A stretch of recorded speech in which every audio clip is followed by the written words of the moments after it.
Hi, welcome to my second podcast on Custody for Cash, Children's Lives Matter. In our first episode, I spoke about how and why the children are being put into the system.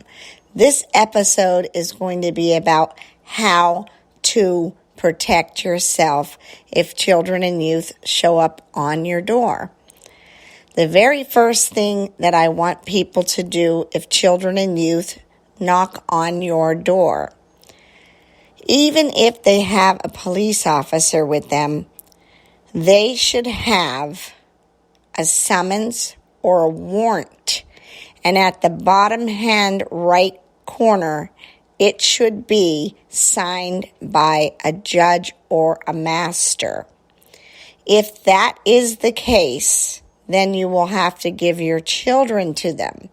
If they do not have a warrant or a summons, you do not have to give them your children. You tell them to go get the warrant or summons and have it signed by the judge.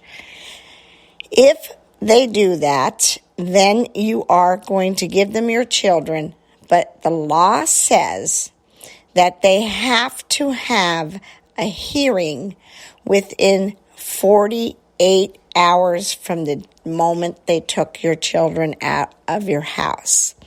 Now, this is where it gets even more very important for you to listen.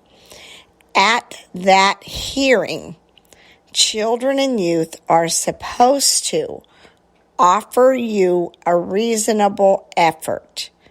Let me explain what the reasonable effort is.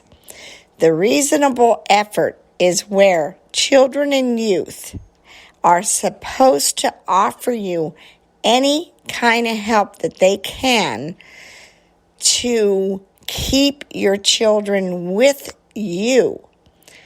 Let me give you an idea of what I'm talking about. Say children and youth came to your house and the accusation was you did not have enough food in your cupboard or in your refrigerator. Well, that reasonable effort would be that children and youth reach out to the funding and they fill your fridge and fill your cupboard and warn you not to let this happen again. Let me give you another example of a reasonable effort. If for some reason somebody called on you and said they smelled marijuana coming from your apartment or your house or wherever you lived, and the children and youth took your children, your reasonable effort would be that you take a couple of drug tests and you come clean. And that's what the reasonable effort is. Also, if it's more, let's say negligence, someone said you were negligent to your children or abusive to your children, and it was not true and they took your children. Well, they would have to then offer you a reasonable effort in order for you to get your children back. And then in place would be yourself. If it's a serious accusation, you bring a family member to court with you within those 48 hours of the hearing, and you say, can my family take my children? Can that be the reasonable effort? They cannot say no.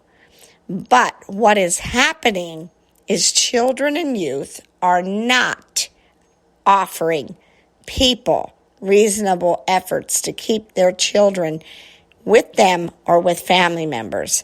They are not doing that because they want to keep your child in the system for Title IV funding. It all goes back to the money. If you follow the money, you will find the reason why throughout the United States so many children are in a system that is broken and designed to make money.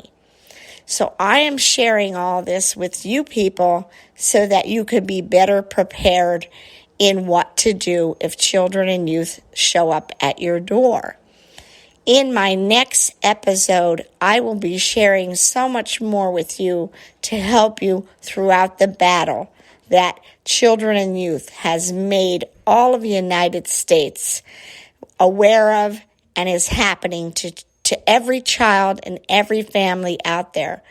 If it's not affecting you, then you absolutely know one or two or maybe many people that this is happening to. Please listen to my next episode and I will share more information about what to do if this happens to you. Thank you.